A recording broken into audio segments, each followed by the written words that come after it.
বেশি দিন নাই আপোনালোকৰ কেনেকুৱা ফলাফল হ'ব বুলি আপুনি ভাবে?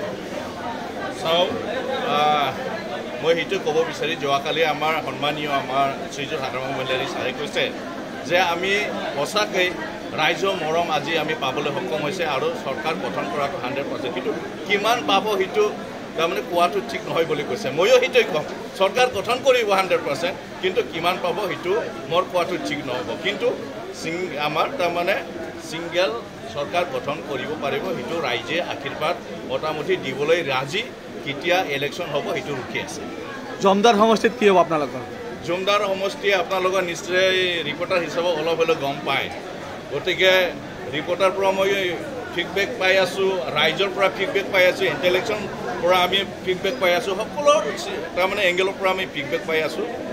এনেকেই তাৰমানে মৰম তাৰমানে দিবৰ কাৰণে ৰেডি হৈ আছে জমদাৰ সমষ্টি BPFৰ যিমান ছাপৰ্টাৰ আছে। আৰু এনেকেই এবাৰ চাইলেণ্ট ভোট আহিব। গতিকে সেইটো ৰিজাল্ট এডভান্স ক'ব পাৰোঁ যে জমদাৰ সমষ্টিৰ যিমান আমাৰ ভোটাৰ আছে তেখেতসকলে আজিৰ দিনত জয়ী হৈ আছে BPFৰ। মূল প্ৰতিনিধি কোন হ'ব বুলি ভাবে, কোন দল? সেইটো যেনেকৈ কৈ আছে আপোনাৰ ক'ব গ'লে তাৰমানে 1 নম্বৰটো BPF, 2 নম্বৰটো BJP, 3 নম্বৰটো আপোনাৰ UPPL। ঠিক তেনেকৈ তাতেও তেনেকৈ হৈ আছে, কিয়নো UPPLৰ কি হৈ আছে আপোনালোকৰ নিশ্চয় গম পায়, ৰাইজেও গম পায়, ভোটাৰ্ছেও গম পায়। সেইকাৰণে তেখেতসকলৰ তাৰমানে ওপৰত তাৰমানে আস্থাটো কমি গৈছে। তো গতিকে ইয়াত কাৰ লগত প্ৰতিনিধি হ'ব সেইটো তাৰমানে সোমায়েই ক'ব। কিন্তু মই ভাবিছোঁ মোৰ ইয়াত তাৰমানে তেনেকৈ তাৰমানে প্ৰতিনিধি তেনেকৈ নহ'ব, আৰামছে ওলাই যাব, যিহেতু চবে BPFৰ কাৰণে ভোট দিবলৈ ৰেডি হৈ আছে। আমাৰ সন্মানীয় আমাৰ ভোটাৰসকল বাখা নাই, মই ক'ম বাখা নাই, কিন্তু মই সেইটোৱে ক'ম সকলোৰে শ্ৰদ্ধা আমাৰ সন্মানীয় শ্ৰীযুত হাগ্ৰামা মহিলাৰী দেৱক মই বিশেষ মন্ত্ৰৰ পৰা ধন্যবাদ জ্ঞাপন কৰিছোঁ। গতিকে যোৱাকালি মই এনেকেই নিজকে তাৰমানে আচৰিত লাগিছে, এজন ইউডৰ চেণ্ট্ৰেল ইউডৰ নেতা তেখেতে মোক ফোন কৰিলে, দাদা ক'ত আছে বুলি। মই ক'লোঁ মই ঘৰত আছে। ক'লে যে আপুনি ৰিজাল্টটো পাইছে নে? কি ৰিজাল্ট বুলি? কংগ্ৰেচুলেশ্যন বুলি ক'লে। তাৰপিছত মই আচৰিত লাগিল যে ৰিজাল্টটো ওলাই গ'ল।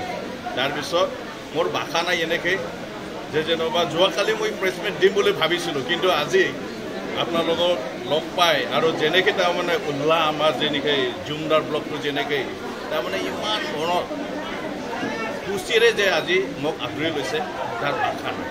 তো সেইকাৰণে স্পেচিয়েলি আমি হাগ্ৰামা মহিলাৰী ছাৰক ধন্যবাদ দিছোঁ। তাৰপিছত যিটো আমাৰ চিলেকশ্যন, আমাৰ কেণ্ডিডেটবিলাকৰ চিলেকশ্যন এটা কমিটি আছিলে, এই কমিটিৰ যিমানখিনি মেম্বাৰ আছে, যেনেকৈ আমাৰ গোসাইগাঁও ডিষ্ট্ৰিক্টৰ আমাৰ সভাপতি চবৰাম বসুমতাৰী ছাৰ, লগতে ফজেন ছাৰ ex-MLA, লগতে প্ৰবীণ বড়ো, তেখেতসকলে আমি ধন্যবাদ দিছোঁ। তাৰপিছত চেণ্ট্ৰেলৰ আমাৰ জেনেৰেল ছেক্ৰেটাৰী মহেশ্বৰ ছাৰ, তেখেতসকলক ধন্যবাদ দিছোঁ। তাৰ লগত আমাৰ জুমদাৰ ব্লকৰ আমাৰ যিমানখিনি আমাৰ প্ৰেচিডেণ্ট ছেক্ৰেটাৰীৰ লগত যিমান পৰ্যায়ত আমাৰ বিষয়ববীয়াসকল আছে তেখেতসকলক ধন্যবাদ দিছোঁ। যিমান চেলৰ আমাৰ নেতাসকল আছে তেখেতসকলক আমি ধন্যবাদ জ্ঞাপন কৰিছোঁ। কিয়নো চৰকাৰ গঠন কৰিব হ'লে 21টা লাগে, আপোনালোকে নিজে চবেই গম পায়, হয় না নহয়? এটা জিতাৰ পিছত কেনেকৈ চৰকাৰ হ'ব সেইটোতো তাৰমানে বাস্তৱত কেনেকৈ হ'ব, সেইটো মিনিংলেছ কথা। গতিকে তেখেতসকলে গম পাইছে যে এটা দুটাই জিতিব, এইটো কৈছে যে লাগত আমাৰ হাগ্ৰামা মহিলাৰী ছাৰে কৈছে লাগতহে জিতিব পাৰে। সেইকাৰণে তেখেতসকলে গম পায়, কিন্তু পাব্লিকত তাৰমানে ছাপোৰ্টাৰবিলাকক অলপ উৎসাহ দিব লাগে। সেইকাৰণে এটা হ'লে চৰকাৰ হ'ব বুলি কৈছে। কিন্তু কেনেকৈ হ'ব, সম্ভৱেই নহয়। ঠিক আছে, আমি সেইটো মানি লৈছে তেখেতসকলে চৰকাৰ হ'ব। কালি আমি পাব্লিকক অনুৰোধ কৰিছোঁ, সকলো যিমান BTC অঞ্চলৰ আমাৰ ৰাইজ আছে 40টা সমষ্টিৰ ভিতৰত এটা তেখেতসকলক জিতাই দিয়ক, বাকীটো BPFক জিতাই দিয়ক। মই সেইটোৱে কামনা কৰিছোঁ। চৰকাৰটো কাৰ হ'ব তাৰপিছত চাওক, হয় না নহয়? তেখেতসকলে এটা জিতাই দিয়ক, আমাক যিমান পাৰি জিতাই দিয়ক। আমাক 25টা লাগে, 30টা লাগে, যিখিনি ৰাইজে আমাক জিতাই দিয়ে ইমানখিনি আমাক লাগে, যিটো আমি চৰকাৰ গঠন কৰাৰ কাৰণে ৰেডি হৈ আছোঁ।